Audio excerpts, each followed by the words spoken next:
My name is Ruby, and I'm 26 years old. I don't have a full-time job and have mostly kept to myself since middle school. I went to high school briefly but dropped out, so I only finished middle school. Since then, I've been living with my parents, working part-time jobs, and doing freelance work from online ads. I have an older brother named James who is 3 years older than me. He's very different from me. He's good at sports, has lots of friends, and is outgoing. James never wanted his friends to know about me. He never brought them home, and if we bumped into each other and his friends in public, he would ignore me. I accepted this and saw it as someone else's problem. Once James went to college and moved out, I stopped worrying about it. Then he started talking about getting married when he turned 29. It wasn't a surprise. Later he decided to bring his fiancée to our parents' house. That day I was at home when my brother arrived with his fiancée. "Mom, Dad, I'm back," I announced. My brother seemed surprised to see me sitting with our parents. "Sorry to interrupt," his fiancée said politely as she entered, unaware of my brother's reaction. When she greeted me with a puzzled look, I could tell she was silently asking my brother, "Who is this?" He probably hadn't mentioned me to her.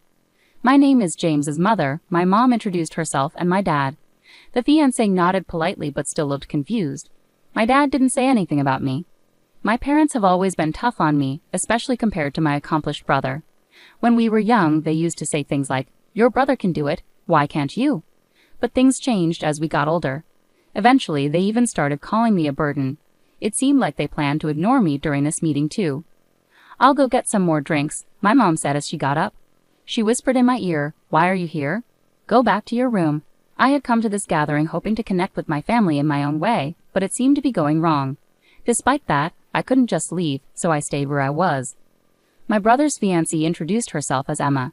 She was my age, 26, and very beautiful and elegant. She gave off a vibe that made me feel like I shouldn't talk to her casually. My brother seemed irritated. He probably didn't want me there. He introduced Emma to our parents, but he completely ignored me.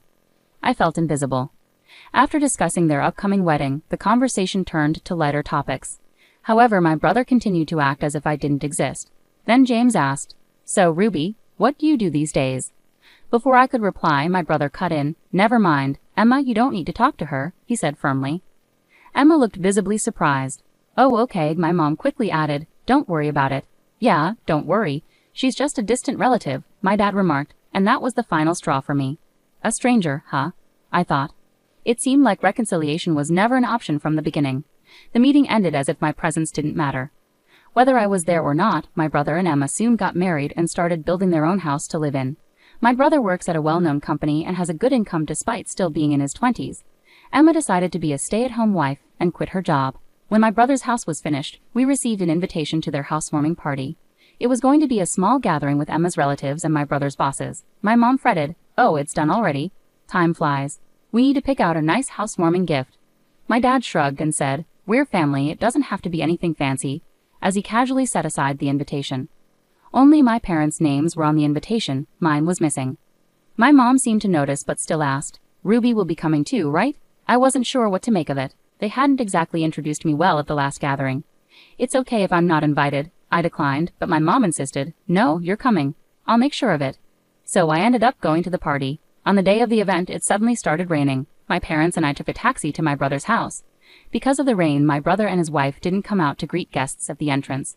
When we arrived, my mom turned to me and said, "You pay for the taxi," then hurried inside with my dad, both without umbrellas. That explains it, I thought. Our house was quite far from my brother's, and taking a taxi seemed extravagant. I ended up footing the bill for the ride. After paying, I rushed towards the entrance, where Emma asked me, "Who are you?" We had only met once before. Maybe she forgot.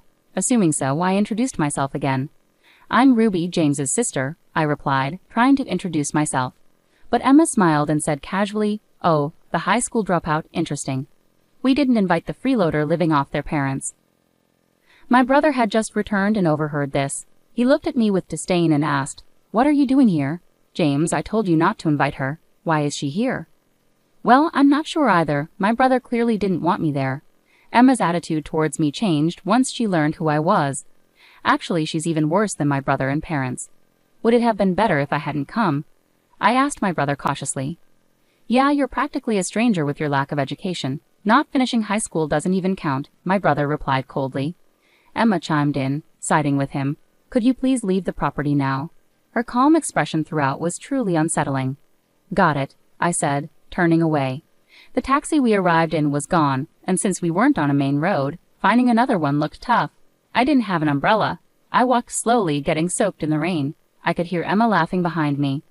Eventually, I made it back home. My parents returned looking happy. They saw my wet face and asked, "Why did you leave suddenly? Couldn't you call a taxi to get back? You're so useless," my mom complained, like it was expected. "Sorry, I suddenly felt sick. I lied to cover up.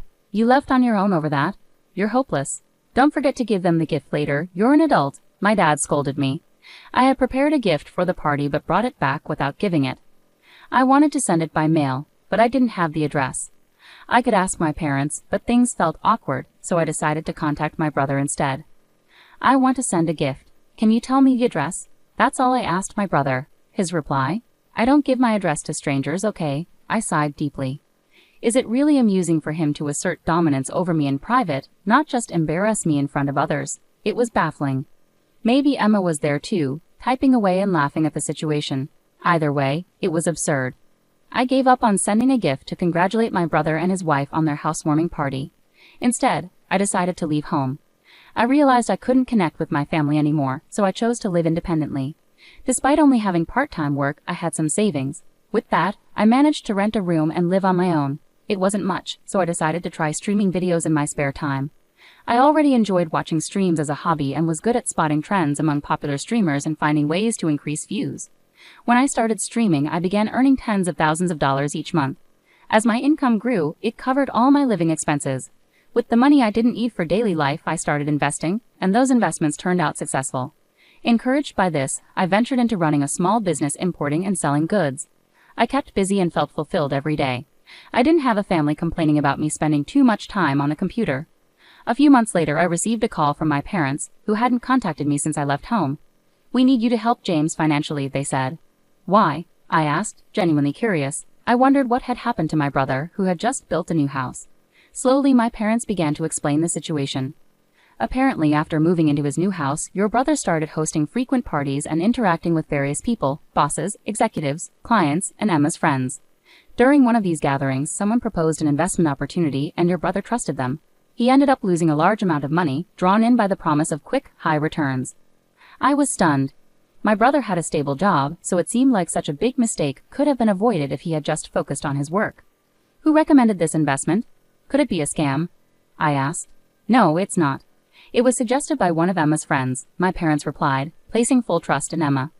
"How much money do you need?" I asked, shocked by the amount. It was far more than an ordinary company employee could easily lend. Is that really how much my brother needs to borrow?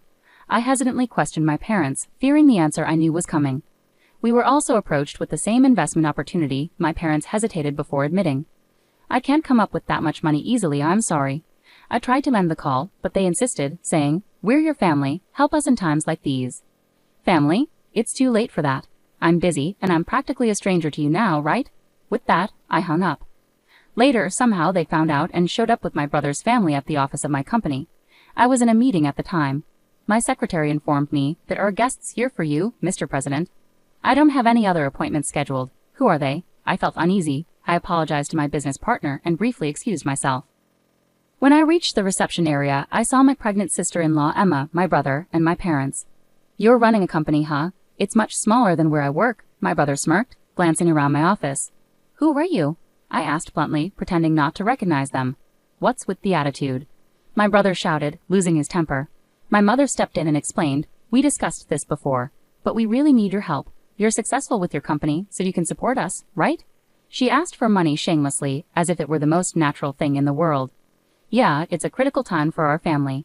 Emma is pregnant, and the baby's health isn't good, so we need to see a good doctor. Please, Ruby," my father and Emma added, making it sound like it was my responsibility to solve everyone's financial problems. Employees passing by the reception area glanced over with concern. Wanting to end the situation quickly, I said firmly, "Please leave. You're causing a disturbance." My brother erupted in anger again. "What? We're a disturbance? We came all this way and that's how you talk to your family," he yelled. The employees stopped to listen, facing them. My brother started causing a scene. "Do you all know she dropped out of middle school? She was a recluse, no good." He seemed determined to humiliate me into giving him money. However, the employees responded in a way my brother didn't anticipate. "We know.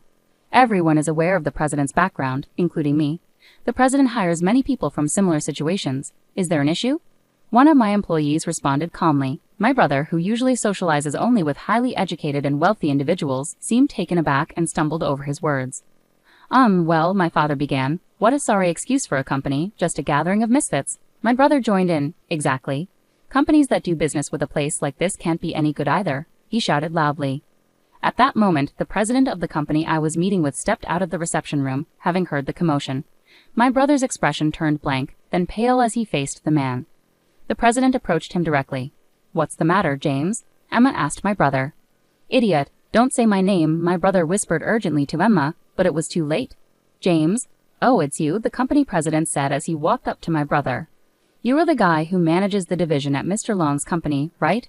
We greatly appreciate your company's services. It turned out that his company was also a client of my brother's business. My brother was visibly sweating, his face flushed with embarrassment.